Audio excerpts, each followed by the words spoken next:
sou o que ela diz que eu sou, eu tenho o que ela diz que eu tenho, eu posso fazer o que ela diz que eu posso fazer. Hoje eu serei tocado pela palavra de Deus. Eu audaciosamente confesso que a minha mente está alerta, meu coração está receptivo. Eu nunca mais serei o mesmo. Eu estou pronto para receber a incorruptível, a indestrutível, sempre viva semente da palavra de Deus. Eu nunca mais serei o mesmo. Nunca, nunca, nunca. No nome de Jesus. Amém. Queridos, eu queria apresentar aos irmãos o pastor Antônio Marques. Ele veio de Londrina para ministrar. Todos nós somos um testemunho de Deus. Todos nós. Todos nós fomos abençoados e contamos aquilo que Deus fez em nossa vida. Todos nós. Todo cristão é uma testemunha. Por isso o Senhor disse: sereis minhas testemunhas.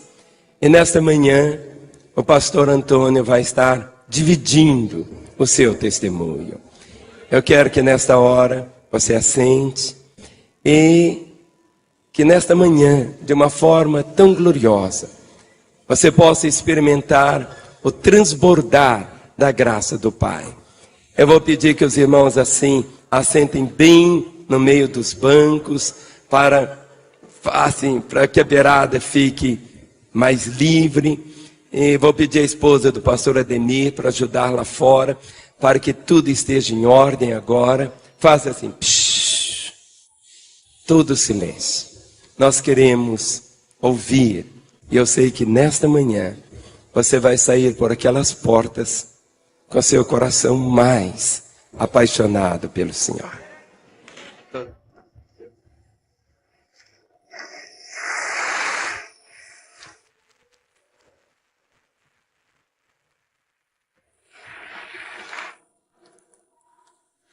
Aleluia.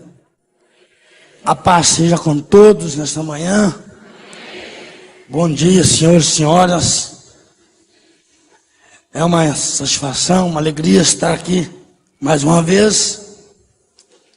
E como culto da família, domingo, é muito abençoado. É muito gratificante tê-lo você nesta reunião. Ontem estivemos ministrando aqui para jovens e foi uma bênção gloriosa, e nesta manhã não vai ser diferente. Somos lá do estado do Paraná, Londrina, estamos ministrando em Belo Horizonte desde o dia 25 de janeiro, e aproveitando que estou de férias da universidade, e nós estamos trabalhando para o reino do Senhor Jesus. Pediria aos amados abrir as suas Bíblias com muita reverência essa manhã. Tratando-se de um domingo como esse, eu também quero falar também sobre família. Coisa importante, obra de Deus, e Deus tem prazer em abençoar a família.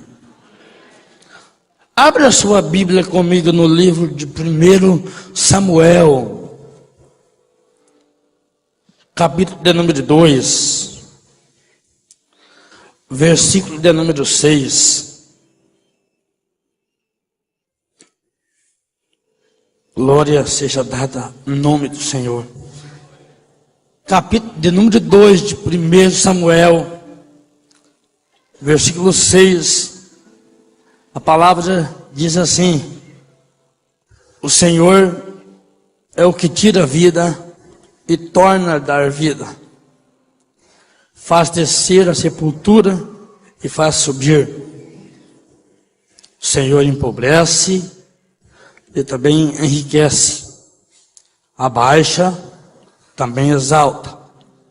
Levanta o pobre do pó e desde o monturo exalta o necessitado para fazer assentar entre os príncipes e para fazer herdar o trono da glória. Meus amados, queridos irmãos, esta palavra veio de encontro ao meu coração nesta manhã, tratando de sonhos, uma palavra expressada através de uma oração da nossa querida irmã Ana. Quantos olha para esta manhã e diga, mas eu também tenho sonho, também em constituir uma família. Essa palavra, ela pesou muito forte no coração da nossa querida irmã. Mesmo sonhando, mesmo sendo humilhada, mesmo sendo maltratada, até mesmo pelo sacerdote.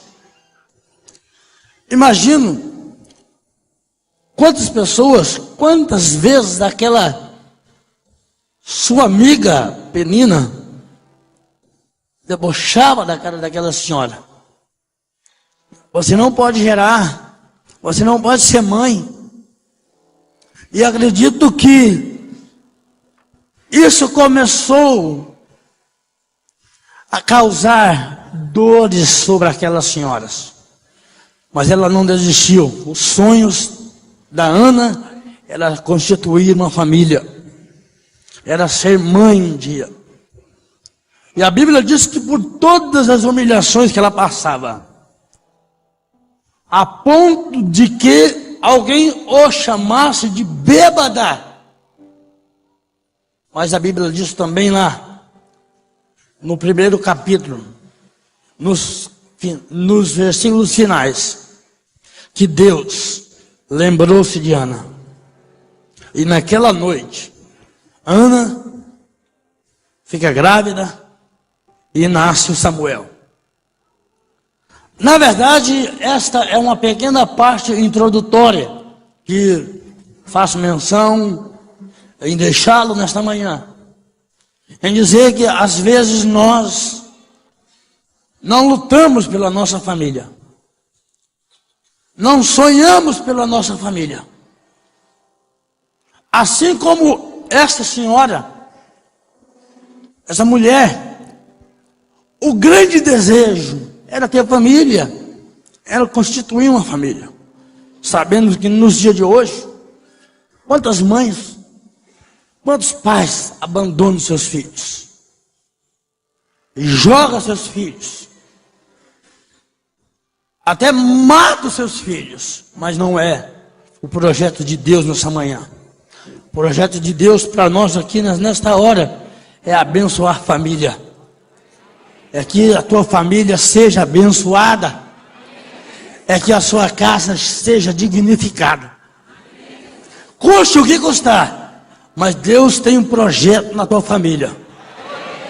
Não importa o que vão falarem de você, não importa o que vão mencionar sobre a tua vida, o importante é que você foi gerado para ser abençoador na terra. Agora, eu vou pular agora essa parte introdutória. E assim como a expressão, o contexto, fala de um personagem, de uma senhora, eu passo para uma outra senhora, chamada Lázara, a qual responsável pela minha vida nessa manhã. Uma mulher cega de nascença, 90 anos de idade, sua vida física, sua beleza estética já tinha acabado, já tinha ido embora. No ano de 72 nasce esse moço bonito que vocês estão vendo aqui hoje. Mas na verdade eu não era bonito como eu estou agora. Eu era feio, marcado pelas doenças, eu era podre, nasci com uma paralisia no cérebro, fiquei vegetando por muitos anos. Mas, na primeira semana de vida, meu fôlego acabou. E aí, as pessoas chegaram na casa da minha mãe para fazer o sepultamento. Minha mãe chorando. E as pessoas diziam para ela: manda colocar ele numa caixinha de sapato e manda para o cemitério. 8 horas da manhã, meu fôlego parou, a vida acabou. E a minha mãe não aceitou aquilo. Esperou as horas passarem e a casa da minha mãe foi chegando muitas pessoas, muita gente. Concluindo essa parte, 4 horas da tarde, o corpo já cheirava mal. Minha vovó chega na casa da minha mãe, aquela grande multidão, e somente essa senhora que adorava a Deus, somente aquela senhora que servia a Deus na família, uma mulher cega de nascença, os cabelos todos embranquecidos. E ela chegou na casa da minha mãe junto com o meu avô, e ela me pegou e colocou em um cestinho de pão, e pegou mais algumas irmãs, e me levaram para a igreja. E chegando lá no altar, me colocaram no altar, e juntaram-se as mãos, e começaram a orar. Do lado de fora, a multidão esperava que voltasse com um cadáver dentro de uma caixinha de sapato, para me enterrar. As pessoas diziam: ah, mas a senhora vai perder seu tempo. Mas a minha avó dizia: não, 40 anos que eu sigo o evangelho, 15 anos eu orei pela vida do meu neto, 15 anos eu estou intercedendo por alguém dessa família que vai ser um pastor, e ele vai ser um pastor.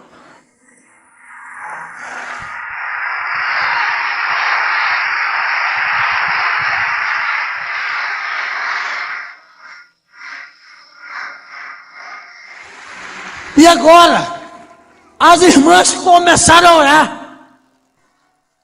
E agora, perto das 7 horas da noite, uma das irmãs olha para minha avó e diz assim: dona Lázara, não dá mais. Vamos fazer a última oração? E agora, juntaram-se as mãos e começaram a orar. De repente, começaram a ouvir o grito e o choro daquela criança.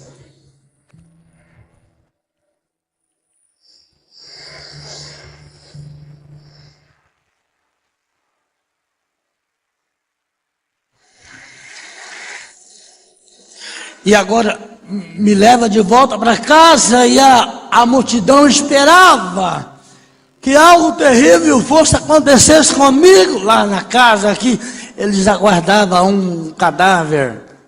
E agora minha avó comigo, com as irmãs, eu no colo de uma daquelas senhoras, e me entrega no braço da minha mãe. E a multidão teve que levantar a mão e falar assim: esse Deus que essa vovó serve é um Deus que ressuscita morto.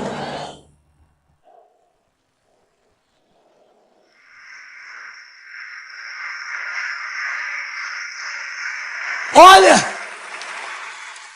o nome da minha avó, Lázara. Eita glória! Jesus manda Lázaro sair para fora. E quando Lázaro sai para fora, ele diz assim: ó, desata ele agora, manda ele embora, ele está livre.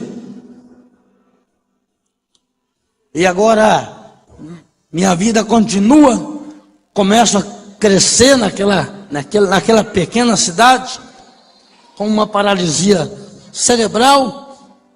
Durante 14 anos eu vegetava, não andava, não falava, era dependente das mãos das minhas irmãs.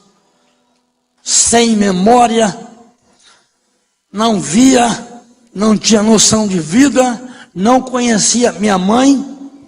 Na verdade, eu era tido como um boneco de pano.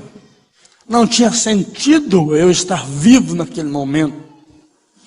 Para que as pessoas me vissem no chão, arrastando de barriga, comendo barro.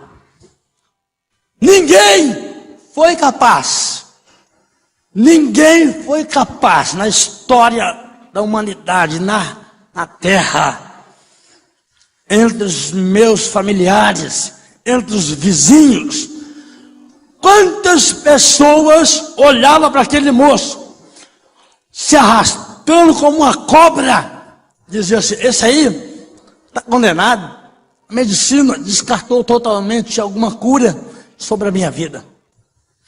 Ninguém foi tão audacioso em colocar a mão no bolso e falar: eu vou depositar uma moeda de 10 centavos na vida desse moço. Ninguém.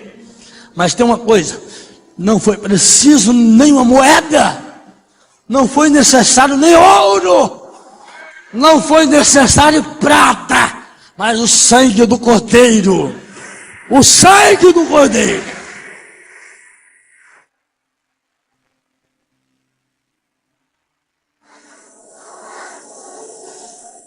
A casa daquela senhora era marcada por aquele moço excepcional, o Marcos da Pai, garotinho deficiente, moço que estudava na escolinha especial, fazendo aulas com os fisioterapeutas, com os psicólogos, com os professores especiais.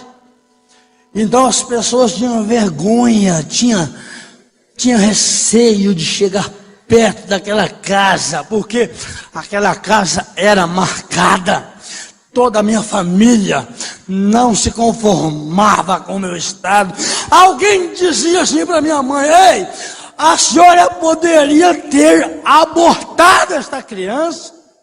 Alguns homens que testemunharam, que gravaram um vídeo no meu site, que está lá, disseram assim: olha, para mim Deus errou em colocar esta criatura no mundo, porque nós conhecemos ele, nós acompanhamos toda a história do Antônio Marcos. Vivia aí jogado pelas calçadas da casa da sua mãe. Ninguém tinha coragem de pegar esse menino, ninguém tinha coragem de pelo menos falar uma palavra profética para abençoar esta criança. Os anos começaram a passar. 14 anos, sem vida, não pensava, comia quando me dava, tomava água se alguém colocava na minha boca. Para mim, não sentia dor, poderia beliscar, eu não sentia dor, na verdade eu não vivia. Na verdade, meu corpo estava no chão, mas não tinha nexo, não tinha sentido eu estar daquela forma. Os médicos, minha mãe me colocava no seu colo, me levava lá no doutor, o doutor me mandava embora para casa e falava para minha mãe: olha, a senhora tem que se conformar com isso, porque é uma sina de Deus, é uma cruz que a senhora vai carregar. E minha mãe voltava para casa com o coração triste. Mas numa bela manhã, meus avós chegam na minha casa, e meu avô, particularmente, ele vê aquela cena dramática daquele moço se arrastando no chão da casa da minha mãe, comendo os barros da casa. Porque as casinhas no sul, antigamente, muitas delas, o chão era de barro branco. E muitos de vocês sabem disso. Então, me viam comendo barro, sem roupa. Eu era, na verdade, eu não era nada. E meu avô chegou na casa da minha mãe, contemplou aquela cena dolorida. E ele disse: não, acabou. Eu não aguento mais ver essa cena de contemplar o meu neto nessa situação. Eu vou para a cidade hoje, eu vou mandar fazer para o meu neto uma cadeira de rodas para ele. Eu vou mandar fazer para o meu netinho 2 par de amuleta para ele, porque pelo menos vai nos tirar dessa angústia, desse sofrimento. Olha o estado desta criança. Mas a minha avó levantou e disse para o meu avô: Manuel, eu não quero nada disso na vida do meu neto, porque eu sirvo Deus real.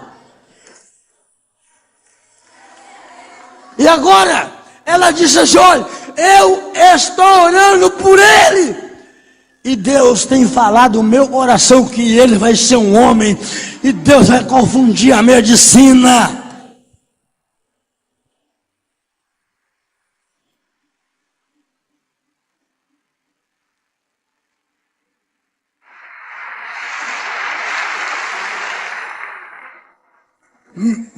A minha avó pede para minha mãe me tirar daquele chão, me dar um banho, me colocar na sua cama, e pede para minha mãe sair do quarto, e assim minha mãe fez.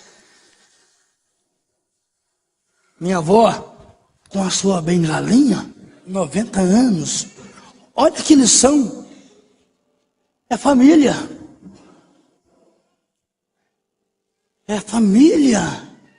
os sonhos. Minha avó vai com o seu amuleto, aonde eu estou. Ela não precisava fazer isso, mas segundo a minha mãe, ela dobrou o seu joelhinho, sabia? Ela colocou a sua cabecinha em cima da minha cabeça.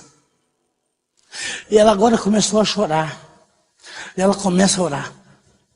E ela dizia: Deus, o meu último sonho, eu já estou perto para ir para a tua glória, mas o meu último desejo é que o Senhor restaure esta criança, é que o Senhor levante esta criança, para tudo que o homem projetou para ele seja desfeito, tudo que a medicina profetizou para a vida do meu neto, caso contrário, seja revertido, e que ele seja um defensor da tua palavra. Senhor, coloca nele um espírito de sabedoria, levanta esta criança.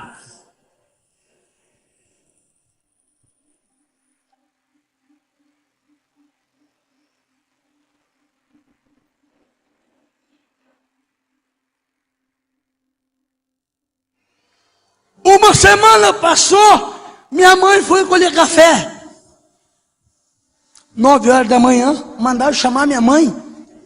Ei, a senhora precisa ir embora porque aconteceu algo lá na sua casa, e a senhora precisa ir embora.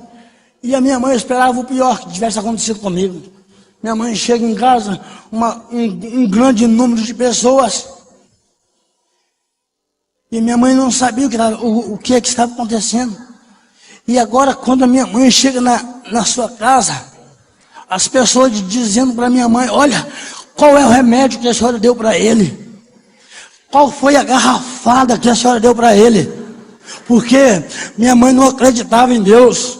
Minha mãe me levava em curador, em benzedor, em espírita.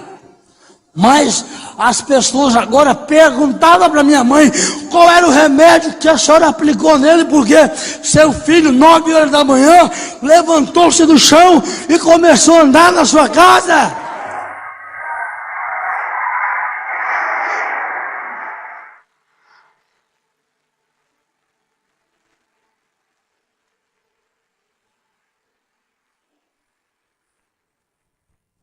E a minha mãe dizia: olha, eu não sei de nada do que vocês estão falando, eu não sei de remédio nenhum.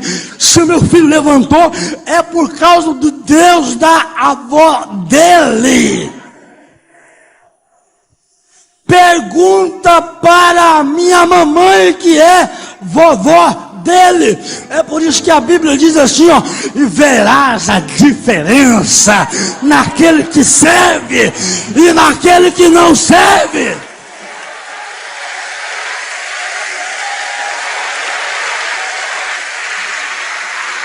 Agora, o que eu acho importante é que uma senhora como aquela era a última pessoa a ser consultada, uma cega. A última pessoa.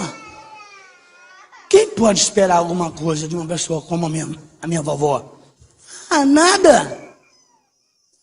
Deus deixou de usar o médico para usar a minha avó. Olha o contraste que Deus coloca às vezes na vida do cidadão. Quem sabe, se Deus tivesse usado o homem, ele ia se orgulhar, ele ia se encher. Ei, achamos a fórmula para levantar esse moço.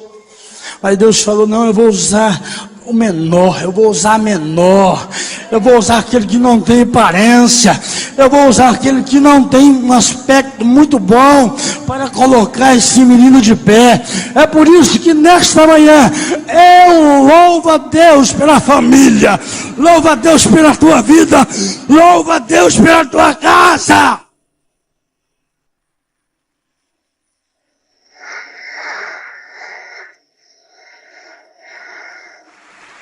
Aí eu comecei a andar, 4 ou 5 passos, caía muito.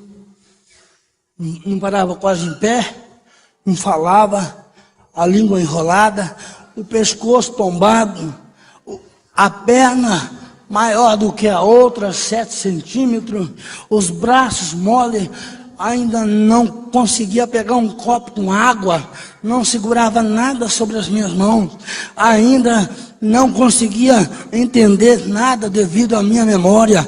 E agora, os anos agora começam a vir sobre a minha vida. E agora, alguns anos passaram, minha mãe chega em casa e coloca os meus irmãos numa escola pública, e agora não me matriculou na escola porque eu tinha problema, eu ia dar trabalho lá para os professores, eu ia gerar tristeza lá para os alunos, ninguém queria sentar junto comigo, porque eu ia ser discriminado, eu ia ser rejeitado. Então minha mãe resolveu não me colocar numa escola, mas na outra semana chega novamente aquela senhorinha na minha casa, a minha vovó, e quando ela fica sabendo que a minha mãe não me coloca na escola, ela levanta e diz assim: você vai colocar o seu filho na escola hoje. E a minha mãe diz: não, mamãe, eu não posso fazer isso, ele começou a andar ontem, eu não tenho condições de pôr ele na escola. Minha avó disse: você vai pegar uma das suas filhas e vai levar ele para a escola.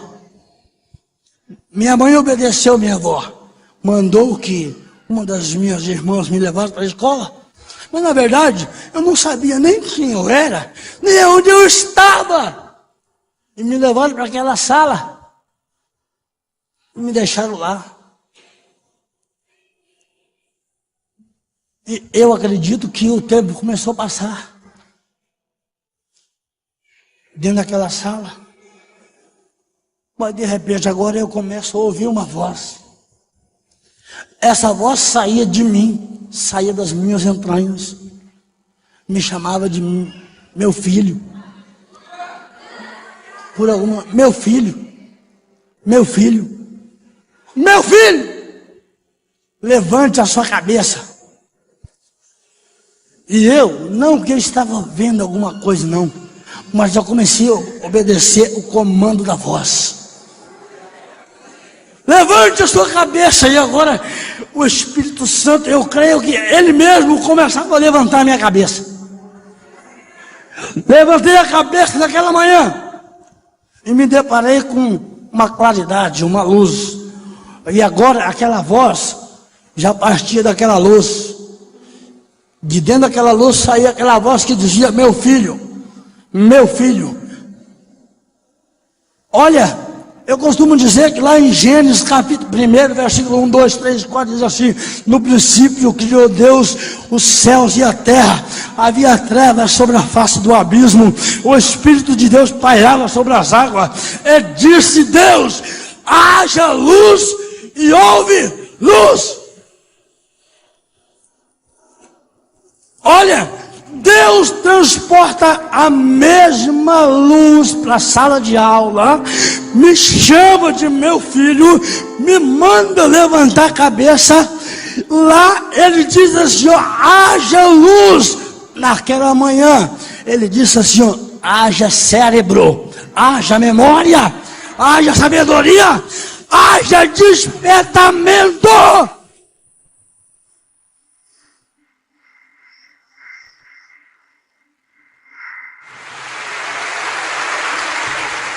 Você sabe o que é que aconteceu naquela hora?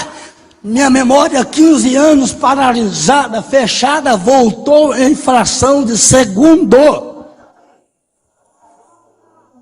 Agora eu saía de um país celestial e moraria num país real, no mundo real. Agora tudo para mim agora era fantástico. Eu ouvi agora o barulho das crianças, as cabecinhas dos alunos comigo ali. Então tudo para mim agora passou a ser fantástico. Olha, eu agora olhava as roupinhas daqueles alunos ali. Eu tinha discernimento para entender pelaquela primeira vez as cores de cada roupa que aquelas crianças colocavam. Eu agora olhava aquelas paredes da sala cheio de cartaz colorido e eu achava lindo, eu achava fantástico, porque eu estava vivenciando isso, aquilo, naquele momento. E agora, quando eu olho lá na frente, a minha primeira professora, a senhora Rosângela, ela escrevendo naquela lousa, e agora, o que aquela mulher escrevia no quadro, eu sabia ler pelaquela primeira vez.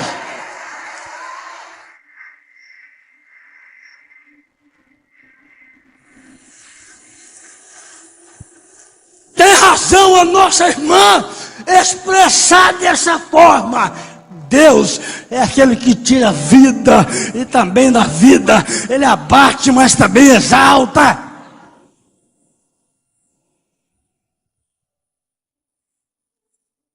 Aconteceu? Chegou uma moça para mim e disse para mim: Marcos, vamos embora encontrar com a nossa mamãe.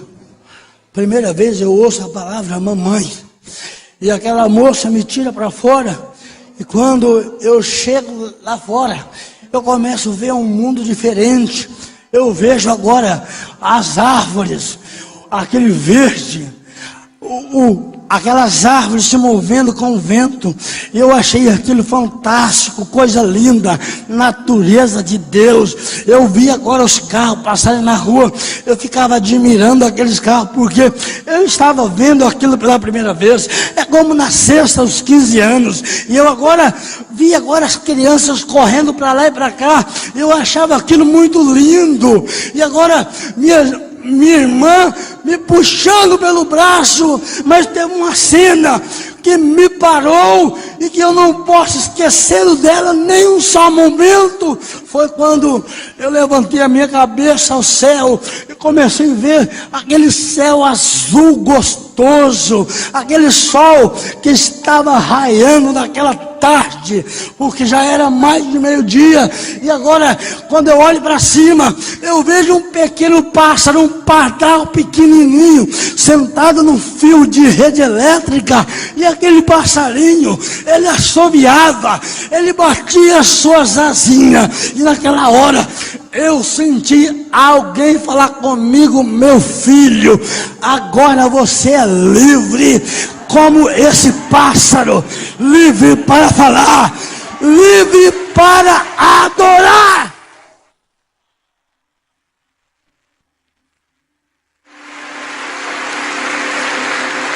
João 8,36 diz assim, ó: se pois o Filho vos libertar, verdadeiramente sereis livres. Você é livre nesta manhã. Você é livre, família de Deus. Você é livre nesta manhã.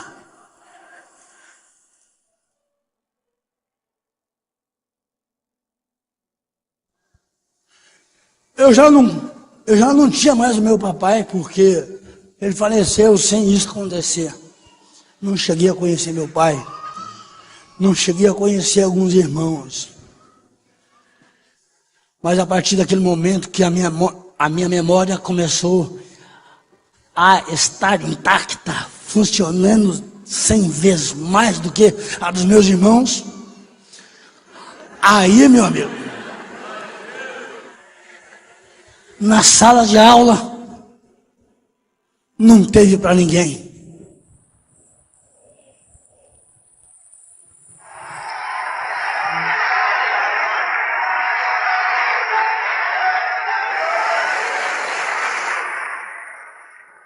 Eu fui discriminado, eu fui abandonado. Minha mãe faleceu, meus irmãos me jogaram para fora porque não prestava. Eu dava trabalho para eles.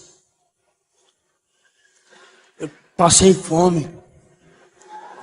1 ano comendo mandioca, eu falei aqui ontem. 1 ano comendo mandioca.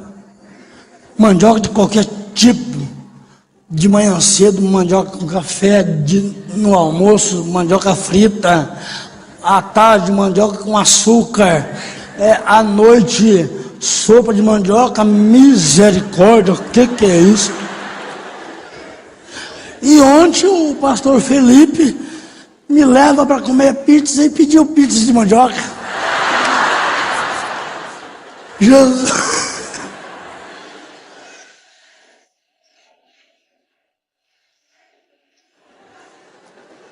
Esse é amigo. Não é brincadeira. Com as minhas dificuldades, estudava a PAI pela parte da manhã, à noite do colégio. Eu chegava no colégio com as roupas todas sujas, porque eu caía muito, mas machucava muito. Não falava bem, não andava bem. Raquítico, de tantos problemas de saúde, coxo de uma perna, sendo discriminado por todos, até mesmo pela minha igreja. Não estou me privando de nada aqui hoje, não tenho vergonha não, porque isso é verídico. Pastores me chamavam de parasita, porque na verdade eu não podia fazer nada. E aqueles nomes foram doendo meu coração. E eu não podia me conformar com isso. E eu tive que dar um jeito. Eu tive que orar. Eu tive que me desprender. Eu fui taxado de bêbado, como esta senhora. De loucos pelas ruas, porque as pessoas me chamavam de louco, de doido. Mas eu começava a sonhar. Começava a sonhar que um dia eu ia ser um pai de família. Eu amo minha família e amo a família de Deus. E sempre depois que Deus me restaurou, Deus, eu quero ser um pai de família. Eu quero ter minha esposa, eu quero ter minha casa. Só que pela medicina jamais eu poderia fazer algo desse gênero. Eu tinha uma sequela. Essa sequela poderia trazer danos para os meus filhos, segundo os homens, segundo os médicos. Doutores falaram que eu não poderia casar porque meus filhos iam nascer com sequelas congenéticas minhas, e eles iriam nascer doentes. E foi aonde eu não me conformava, e eu tive que partir para o joelho, e eu tive que orar. Falei, Deus, eu quero ter uma família, que nem essa mulher aqui queria ter, Samuel. Eu fui para a oração. Sempre estava no meu projeto, no meu coração de ter uma família. Mas o tempo passou. E antes da família veio diversos sonhos. Esta palavra que eu estou dando nesta manhã é para levantar a tua autoestima, para você não desistir do teu projeto.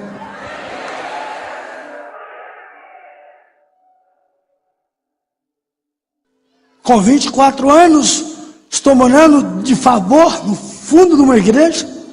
Um quarto, 2x2, cabia, só uma caminha de solteiro.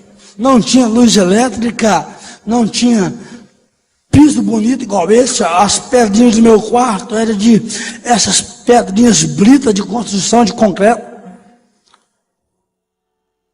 E numa bela manhã eu vou para a escola especial e vejo uma pequena garotinha andando de bicicleta. E aí nasceu o desejo de andar de bicicleta. Essa bicicleta que eu vou pregar nesta manhã, quem sabe muitos precisam dela. Muitos vai ter que ter uma bicicleta dessa. Eu sonhava, mas você me pergunta, pastor, é fácil, é simples andar de bicicleta. É só montar e sair andando, você que pensa. Eu levei 6 meses para aprender a andar de bicicleta. O primeiro mês, as 10 unhas quebrou.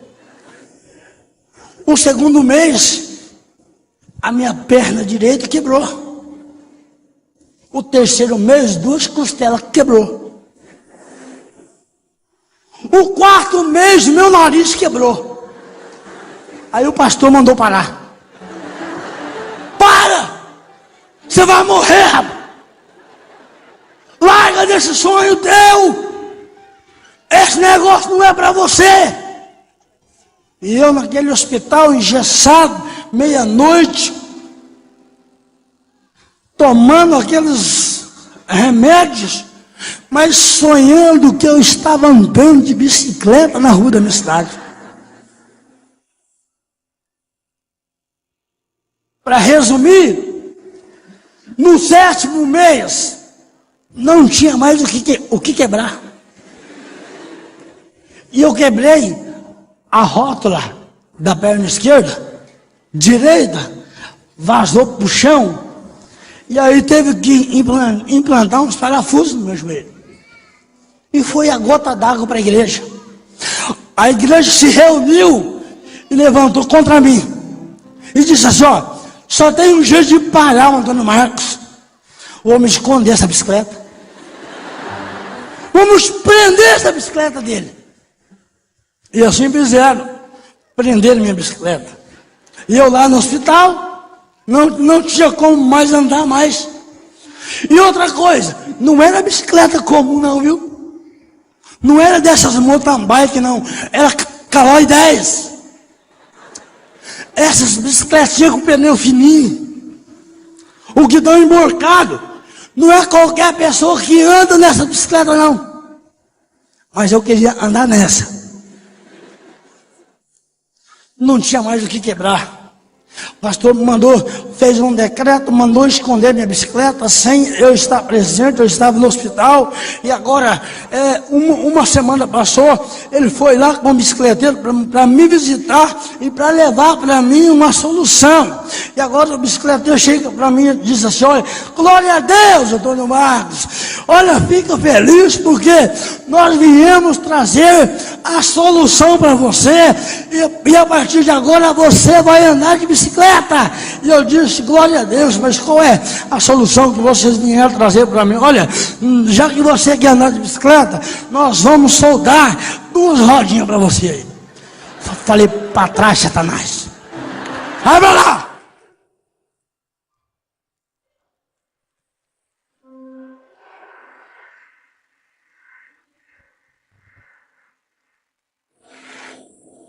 Eu disse para aquele cidadão, querido, de 4 rodas, Deus já me tirou, agora eu quero andar de 2 rodas.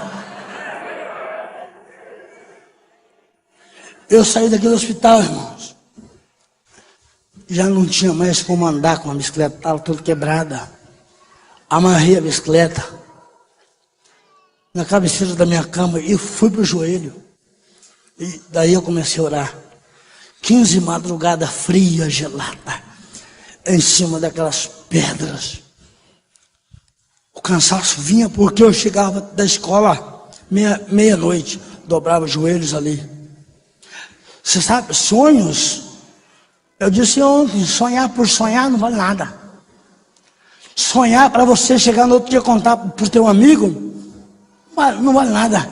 Sonhos, nem que te custe feridas, mas sonhos tem que sair para a realidade. Eu sonhava em andar nesse objeto, mas naquelas manhãs, às 15 de madrugada, às vezes eu pegava no sono de joelho e dava trabalho para levantar, porque as pedrinhas perfuravam o joelho, doía. Mas na última noite, eu acordei pela madrugada com um barulho grande, uma orquestra angelical veio do céu e começou a tocar dentro do meu quarto. Instrumentos, saxofones, órgãos, violinos. Agora Deus manda os seus melhores músicos para tocar dentro do meu quarto. Aqueles sons que eu ouvi naquela manhã, eu nunca mais vou ouvir na terra. Naquela hora o meu quarto começou a ser incendiado de fumaça. E eu estava com as mãos para cima. Eu senti que quando alguém tocou na minha mão, como se fosse bem de leve, como se fosse um algodão, e me disse: meu filho, eu vi o sangue do teu corpo nas ruas dessa cidade, mas chegou o seu dia, chegou o seu momento. Hoje eu estou te dando equilíbrio, estou realizando o teu sonho.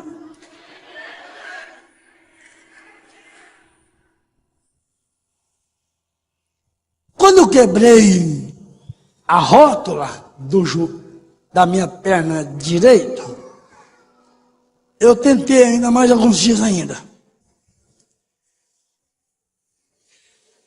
E aí, eu melhorei, tirei o gesso e fui novamente. Ficou uma parte sem colocar aqui, então eu quero encaixar lá agora. Uma bela manhã, eu peguei a bicicleta, saí pela cidade. O meu desejo era tanto, que quando eu vi uma criança andar de bicicleta, a minha boca enchia de água. Era mais gostoso do que dar uma voltinha numa Ferrari. Peguei aquela bicicleta e saí para fora da cidade. O meu desejo de andar era grande, que eu avistei uma montanha muito grande. E eu disse: Deus, agora eu sei que jeito que eu vou andar. Eu vou subir em cima daquele monte. Vou puxar essa bicicleta lá em cima e vou montar de lá para cá para ver o que vai acontecer. E eu fiz assim. Deu trabalho para levar ela lá em cima. Mas quando chegou lá em cima, eu montei naquela... Antes de montar, fiz uma oração por ela. Abençoei a minha bicicleta. Aproveitei e pedi perdão pelos meus pecados, porque eu não sabia o que ia acontecer. E quando eu montei na bicicleta, eu lembro que ela me abraçou e eu abracei com ela e fomos capotando morro abaixo. Acordei dentro de um hospital na mesa de cirurgia. Oh, glória a Deus! Você vai morrer! Posso morrer, mas não vou me acovardar. É o meu sonho!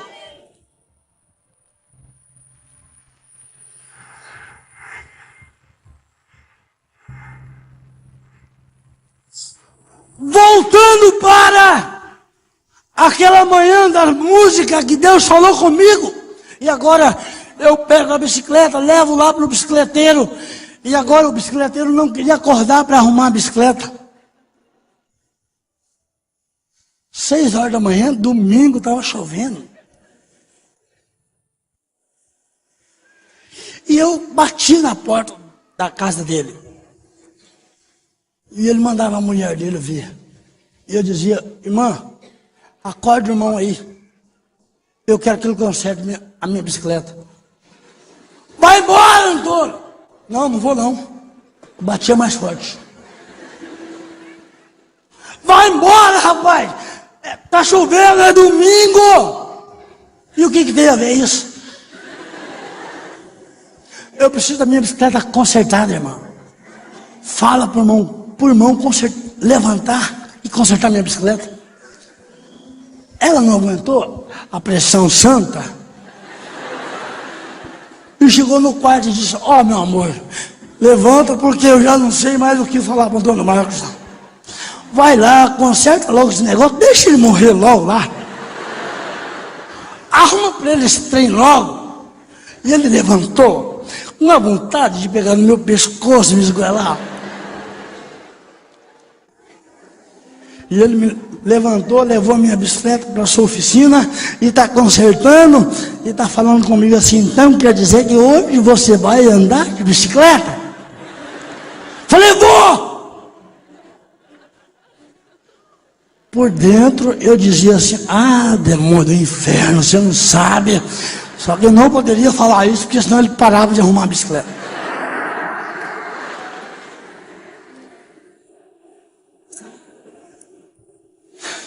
Ele arrumava e de vez em quando ele me dizia, então quer dizer que hoje você vai andar de bicicleta?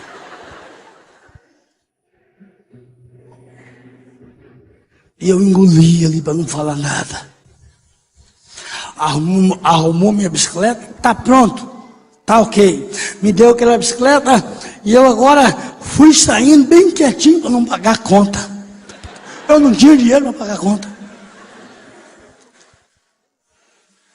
E ele falou comigo, você é muito abusado, atrevido, me faz levantar de manhã para consertar essa bicicleta sua, vai saindo sem pagar. E eu disse, não, irmão, eu não tenho nenhum dinheiro aqui no meu bolso, mas Deus vai te pagar. Ele falou comigo assim, some daqui. Falei, não, já estou assumindo já. Eu tirei a bicicleta para fora da sua oficina. Antes de eu montar, eu fiz uma oração de agradecimento a Deus. E eu montei na bicicleta. E quando eu dei a primeira pedalada naquela manhã, e eu vi que eu não caí, eu disse, glória a Deus! E aí eu dei mais outra pedalada. E o negócio começou a ficar bom. E eu disse, aleluia! E assim foi, meus amados. Glória a Deus, aleluia, aleluia, glória a Deus. Das 7 da manhã às 7 da noite andando de bicicleta. 12 horas andando de bicicleta. É sonhos. É sonhos!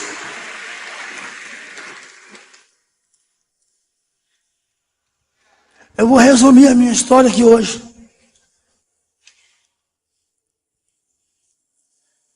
O próximo sonho foi entrar na faculdade.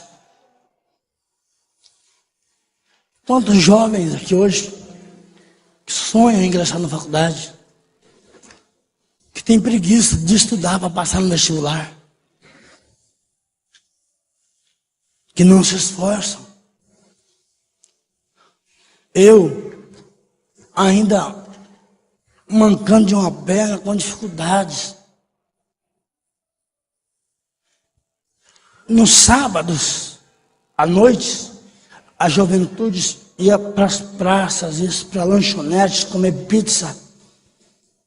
E eles não me levavam junto com eles porque eu era diferente. Eu babava, viu? Usava um lenço desse, ó. Não é vergonha falar, né, pastor? Não é vergonha falar. Eu usava um lenço desse amarrado no pescoço. Eu te pergunto, qual a personalidade que queria ficar perto desse moço?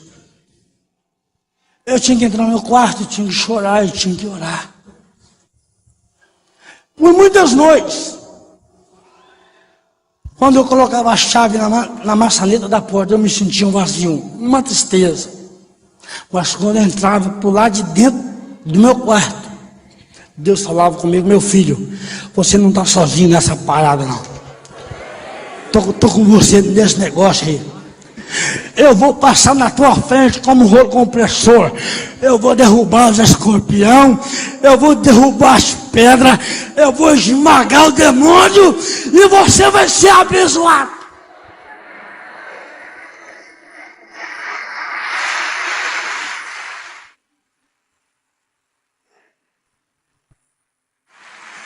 $100 milhões de neurônios nós temos na nossa cabeça.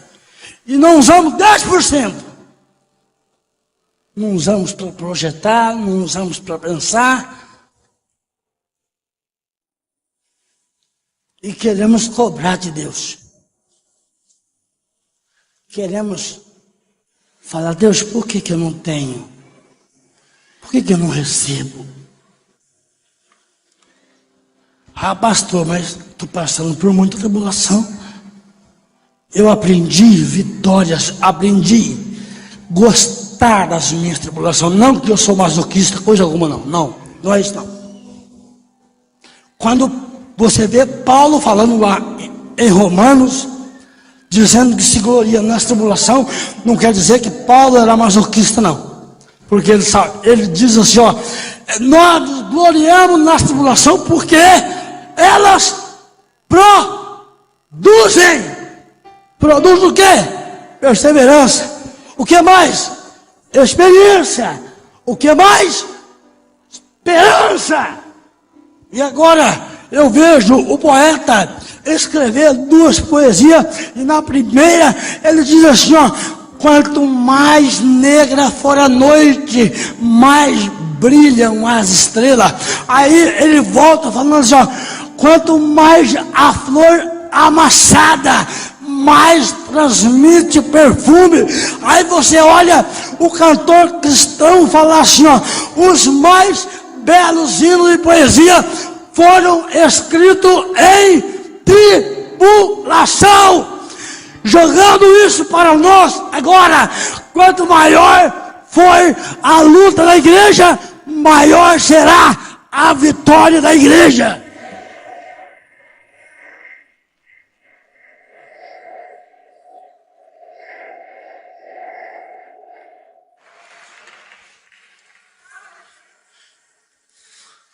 Eu me inscrevi no vestibular, irmãos.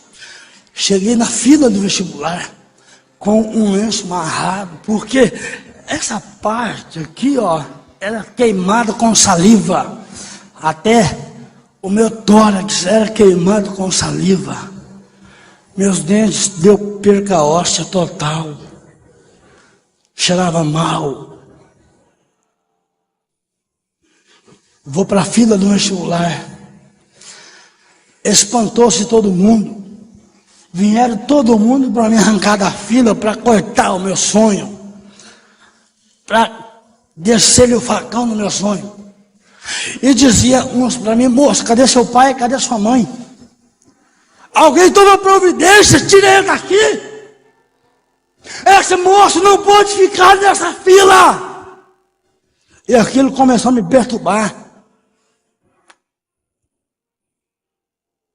Mas uma jovem muito bonita, loira, muito linda, dos olhos verdes, a Débora, olha para mim, diz para mim assim: jovem, pega na minha mão aqui, vou te tirar daqui. Você não pode ficar aqui. Olhei nos olhos dela: eu te repreendo, Satanás, quebrador de sonhos, sai daqui em nome agora. Sai da minha frente. E ela colocou o corpo, se afastou para trás e disse: calma, moço. Falei: calma nada. Vocês estão querendo cortar o meu desejo, meu nome está escrito naquele edital ali, ó. Estou aqui para competir com vocês, para fazer essa prova que vocês vão fazer. Ei, 25 vagas para 5.000 candidatos, 200 candidatos competindo por vaga. E agora, sabe o que acontece? Deus me faz passar na 9ª colocação.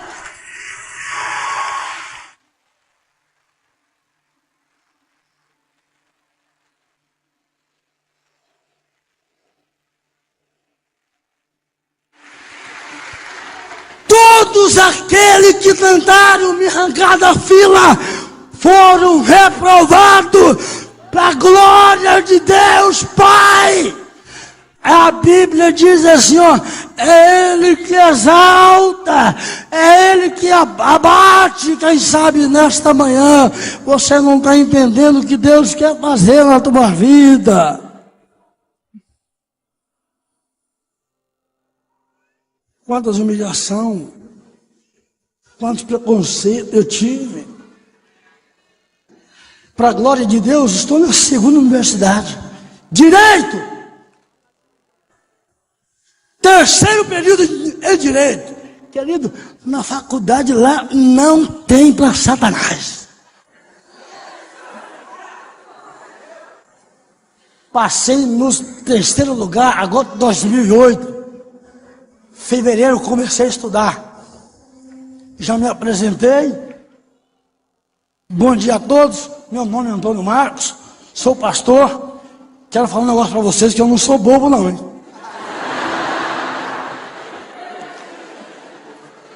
Uma semana depois, descubro que as câmeras da universidade me sondavam.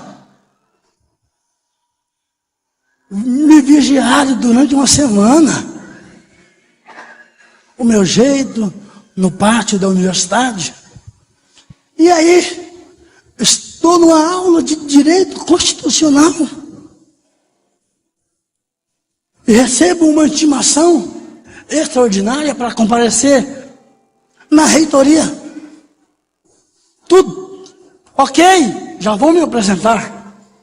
Chego lá, uma mesa redonda, 5 professores, o reitor e o diretor. Marcos, te convidamos aqui porque nós estamos olhando a tua vida já faz uma semana. E nós percebemos que você tem alguma dificuldade.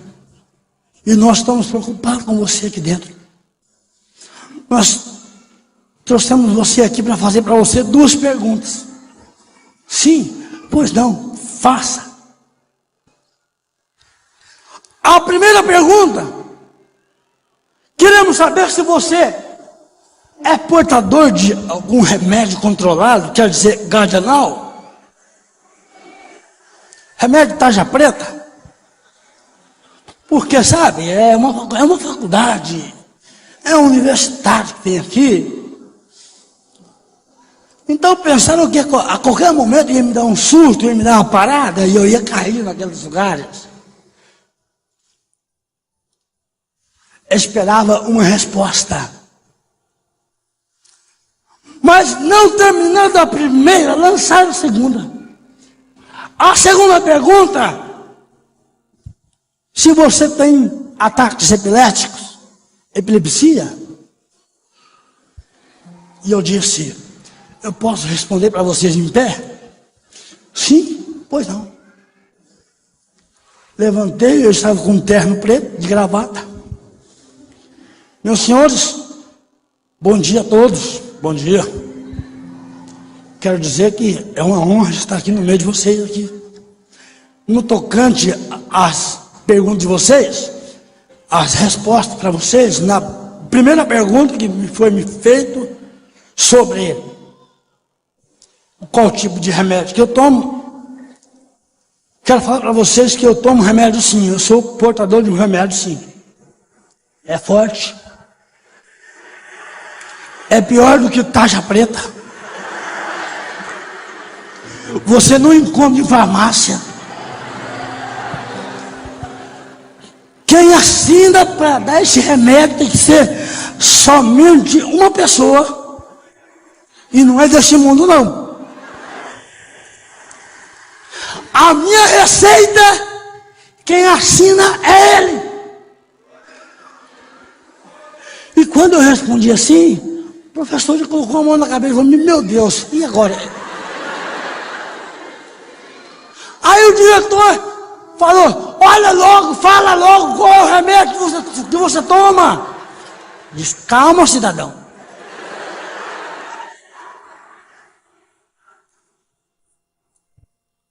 Fala logo, Antônio.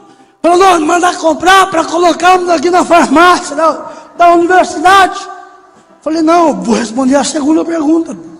Depois eu vou entrar em detalhes. Me fizeram pergunta se eu tenho ataques epiléticos, se eu tenho epilepsia. A resposta é sim. Eu sou epilético. Sou epilético e aqui dos bravos. E aí o diretor colocou a mão na cabeça: meu Deus, eu estou perdido aqui hoje. Mas voltaram para a primeira pergunta. Ei, eu quero saber do remédio. Aí eu disse: tudo bem, vocês querem saber do remédio? O remédio que eu tomo chama raiz de Jessé.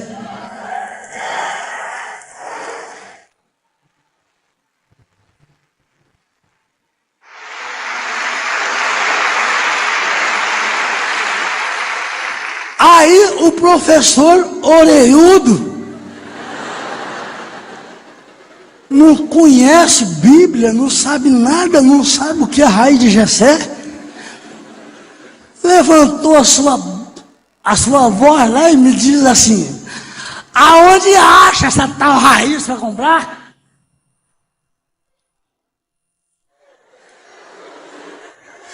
E que jeito que faz essa raiz para beber?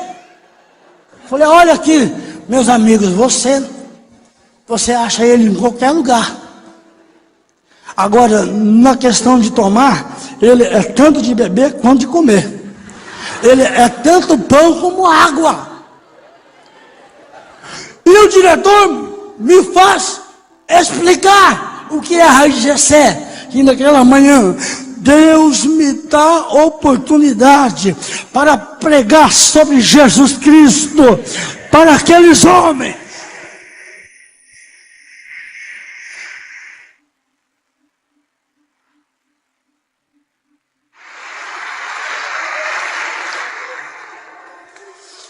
Família está no coração de Deus.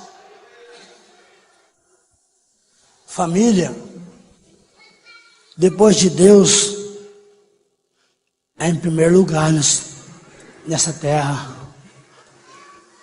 Por isso que a gente valoriza muito um culto como esse. Sou muito prudente num culto como esse. A gente tem que ser muito ético. Quantas pessoas que estão aqui que sonham em constituir uma família, em ter sua família restaurada. Quero falar para você que continue buscando, Deus vai te dar. Assim como essa senhora sonhava, minha vovó sonhava para a minha vida. Eu comecei a sonhar depois que as coisas mudaram para mim. Eu começo agora a ir em busca de uma família. Muitas das vezes, jovens querem casar, mas não querem orar. E aí não sabe o porquê do casamento hoje e a separação amanhã. Porque não orou, não colocou nos planos de Deus. E essa nova geração de jovens do mundo lá fora, o palavreado popular é ficar. Não, eu só quero ficar. Não é?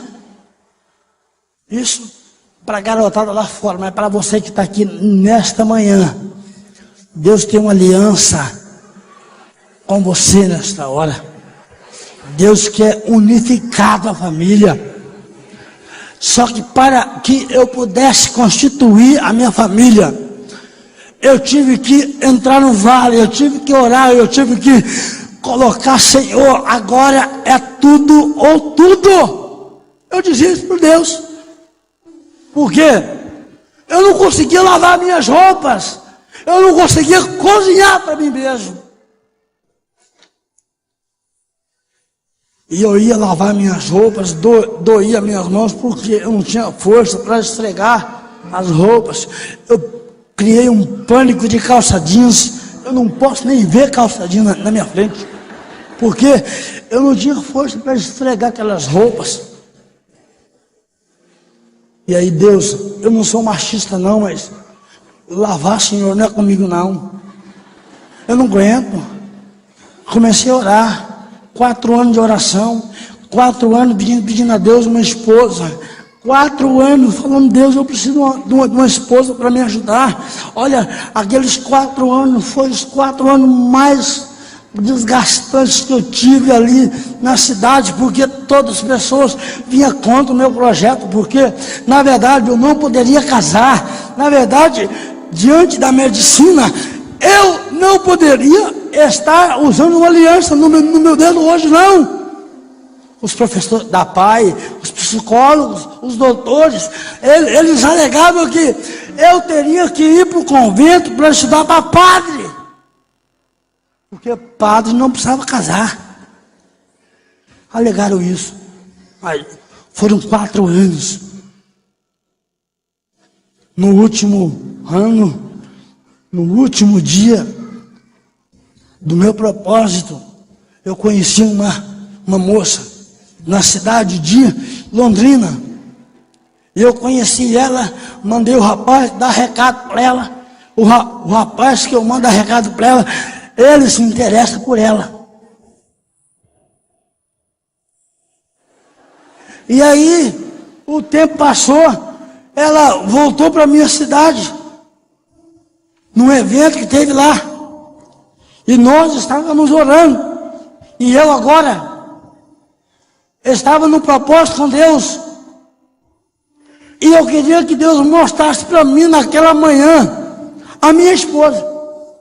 Mas Deus não mostrou não. E eu fiquei muito triste com Deus. E o culto terminou e eu falei: Jesus, muito obrigado, ó.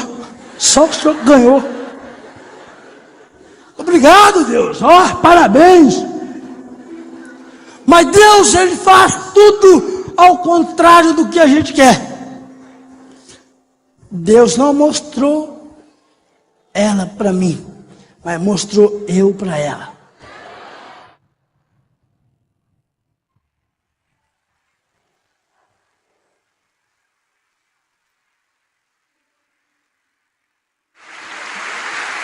E agora, lá na porta da igreja, eu estou esperando o pastor para ir embora. Aquela moça teve uma visão comigo.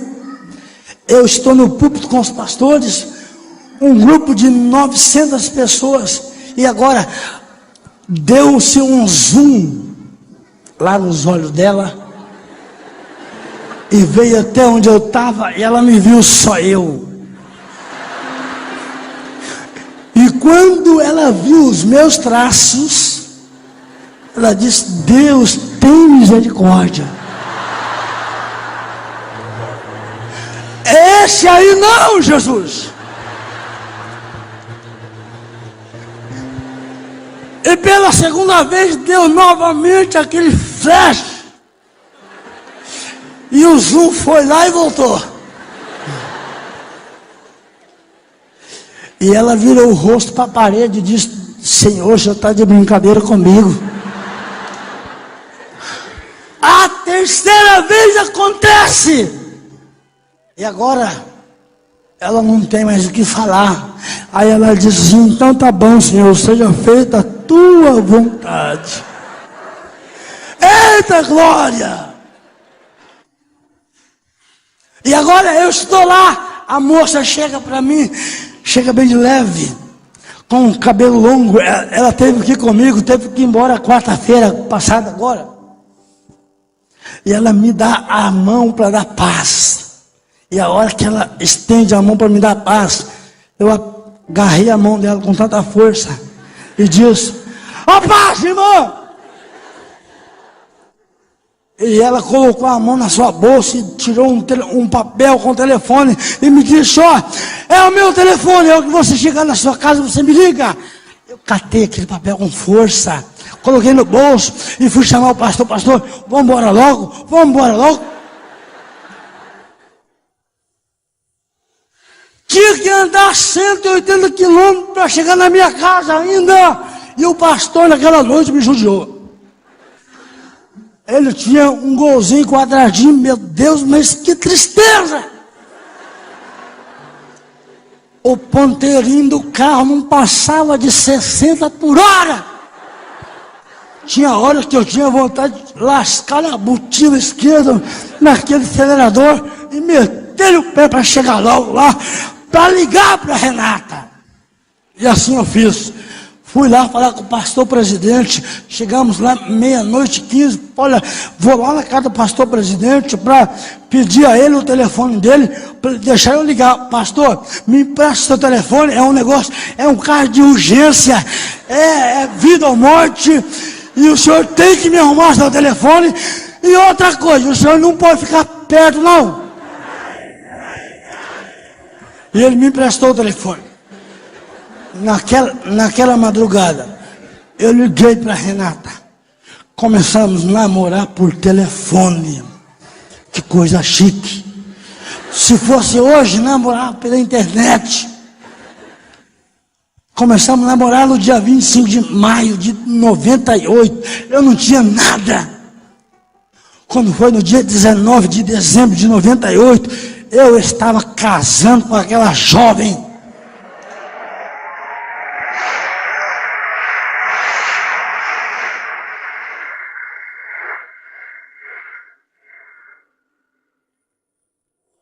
Eu já vou encerrar. Eu gosto muito de pregar a palavra, ministrar a palavra. Foi me solicitado para contar meu testemunho aqui hoje pela manhã.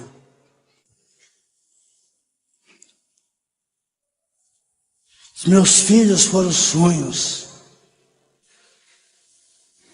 Doutor me chamou, eu e minha esposa, no seu gabinete, depois de um ano de casado, tentou fazer que nós usássemos métodos para evitar filhos, porque, segundo eles, meus filhos iam nascer doentes.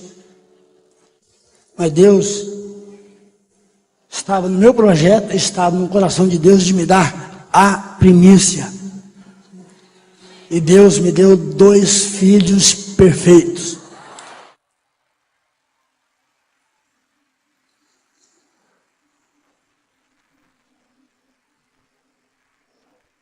Aleluia. A Mariana, o Felipe tiveram o prazer de ver meus filhos na casa de uns amigos nossos. O João Marcos, de 8 anos de idade. O Paulo Natan, de 5 anos de idade.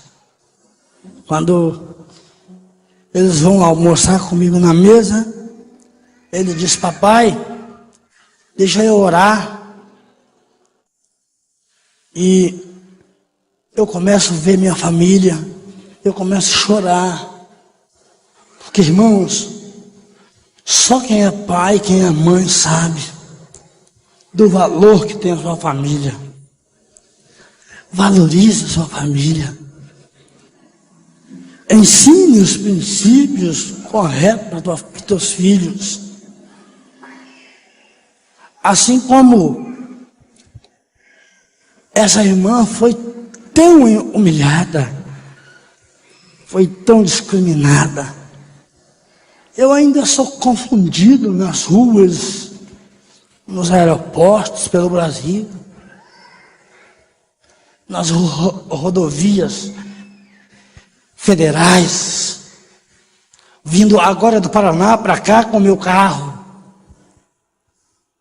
Quantas paradas, polícia me parava meu carro com os meus filhos. Perguntava se eu estava raptando meus filhos. Perguntava se eu estava embriagado, se eu tinha que fazer teste de bafômetro. Dezembro, eu já vou encerrar, pastor. em dezembro, agora passado, estou em Cuiabá, no Mato Grosso, ministrando ali por alguns dias ali. Na volta, o pastor me leva no aeroporto, estou fazendo um check-in da minha passagem. A atendente me chama e diz para mim: moço, você não pode viajar para o Paraná sozinho. Você é especial e a norma da empresa é a seguinte, que nós colocamos uma pessoa que vai sentar com você e vai direcionar você. E eu disse: não, negativo, não quero. Eu não viajo sozinho. Eu viajo eu e Jesus. Não estou sozinho. E ela disse aqui: eu não quero saber do teu Jesus, não. Eu quero saber das normas da empresa. E você está desacatando normas da empresa. Aí eu disse: não. Eu não solicitei ajuda nenhuma. Em primeiro lugar, eu não solicitei auxílio da TAM. E eu não aceito que você fale comigo assim do meu Jesus. Você pode falar que eu não presto, mas do meu Jesus você não fala não. E ela chamou o segurança do aeroporto para me prender. Falei: tudo bem, você chama segurança e eu vou chamar as polícias para nós resolver esse negócio aqui. E daí ela chamou a segurança e os homens já chegou me algemando. E isso lá em Várzea Grande, em Cuiabá. 2 viaturas da polícia encostou e o capitão não me ouviu, foi ouvir o chefe da segurança. E o chefe da segurança falou para o capitão: ó, o moço desacatou a ordem da empresa aqui, então por isso nós chamamos aqui para ver o que nós fazemos com ele. E o capitão chega para mim e diz: olha, infelizmente, moço, você está desobedecendo norma da empresa e você vai ter que ser retirado para a delegacia. Aí eu disse: não, de forma alguma. Vocês não vão me tirar daqui. Essa mulher, essa moça está com 2 documentos meus. Está com meu CPF, está com meu RG. Se esses 2 documentos que ela tem não forem suficientes para provar a minha sanidade mental, então eu vou te mostrar mais 2 documentos que eu tenho aqui no meu bolso. Pois não, moço, então você pode mostrar. E eu tirei da minha carteira e eu mostrei para eles a minha credencial de pastor pela convenção estadual do estado do Paraná. E eu mostrei também o meu cartão, a minha credencial da Universidade Arthur Thomas, cursando direito. Coloquei na mão do capitão e a hora que ele pegou, ele caiu semblante, ficou amarelo. E ele disse assim: ó, ninguém sai daqui, está todo mundo preso. Eu falei: glória a Deus!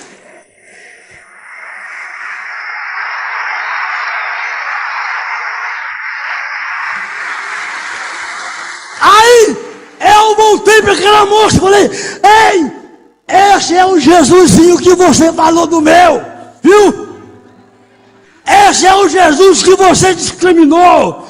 Foi ele que me colocou aqui perto de você. Agora aquela moça abria a boca, começava a chorar e dizia: pelo amor de Deus, doutor. Já nem Antônio Marcos me chamava mais, já me chamava de doutor.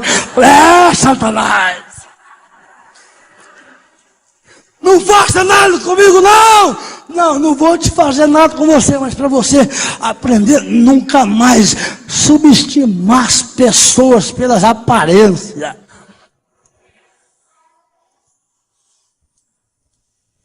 Você não é aquilo que o povo fala lá fora, não, irmão. Não é não, viu? Você não é. Você é mais. Você é mais. Você é mais. É por isso que eu não aceito algumas coisas que acontecem lá na universidade. Alguns debates. Olha, alguns debates só falta voar caco de pedra para todo quanto é lado. Porque querem nos calar com lei do silêncio. Eu coloquei um propósito no meu coração, Deus, eu vou ser um advogado para pegar as causas das igrejas, porque Satanás está tentando calar a boca dos pastores, calar a boca das igrejas. A igreja não pode louvar, não pode adorar. Temos que, é por isso que eu estou orando para Deus levantar uma geração de profissionais, doutores, médicos, advogados, juízes, para defender a causa de Deus.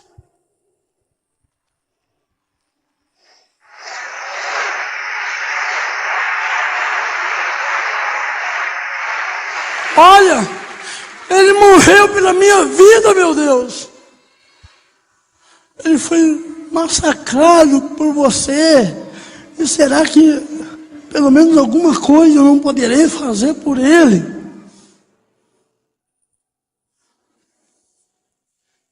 Pense nisso nessa manhã. Você está no plano de Deus. Curva sua fronte agora aí. Quantas humilhações essa mulher passou. Quantas humilhações a minha mãe passou. Quantas pedradas o pastor Márcio levou para chegar a este lugar. Para colocar esta igreja no projeto de Deus.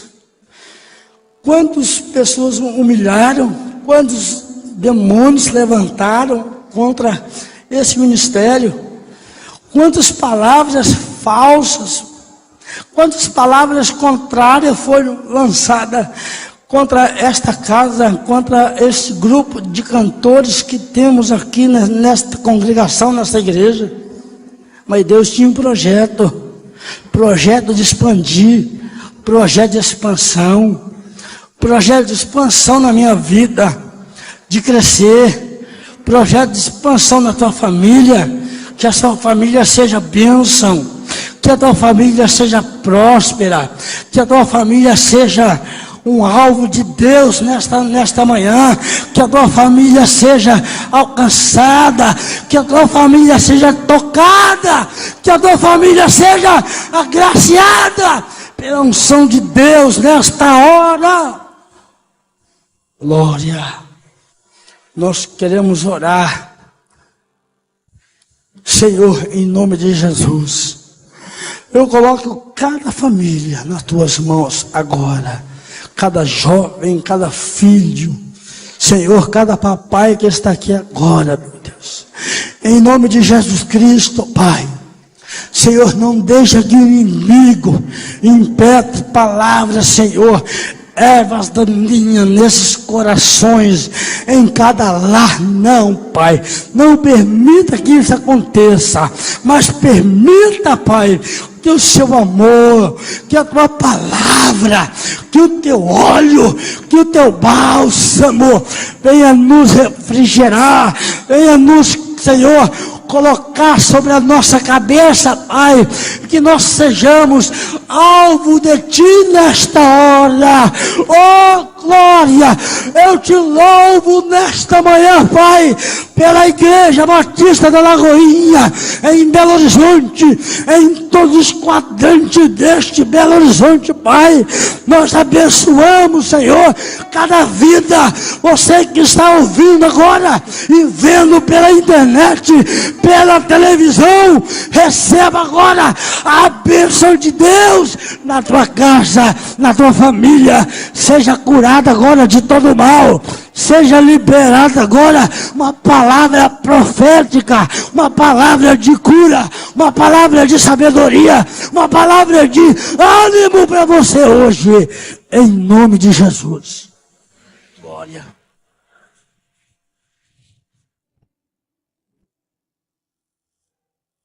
Glória a Deus.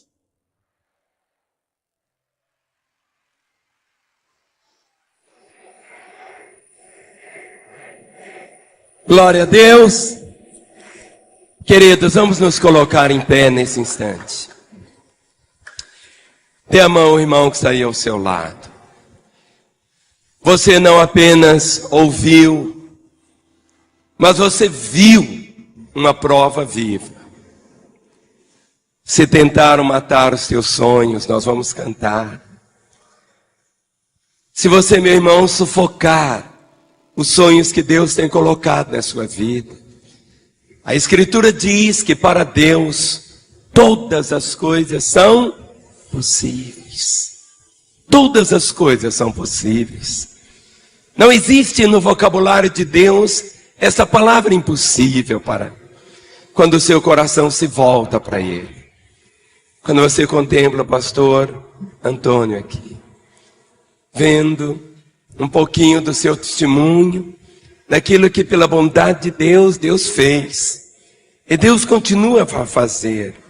Porque para Ele, Deus é Deus. E há um momento aqui quando Ele diz, em 1 Coríntios 1, verso 26, Ele diz: irmãos, reparai, pois, na vossa vocação, visto que não foram chamados muitos sábios segundo a carne, nem muitos poderosos, nem muitos de nobre nascimento. Pelo contrário, Deus escolheu as coisas loucas do mundo para envergonhar os sábios, e escolheu as coisas fracas do mundo para envergonhar as fortes. E Deus escolheu as coisas humildes do mundo e as desprezadas e aquelas que não são, para reduzir a nada as que são, a fim de que ninguém se vanglorie na presença de Deus.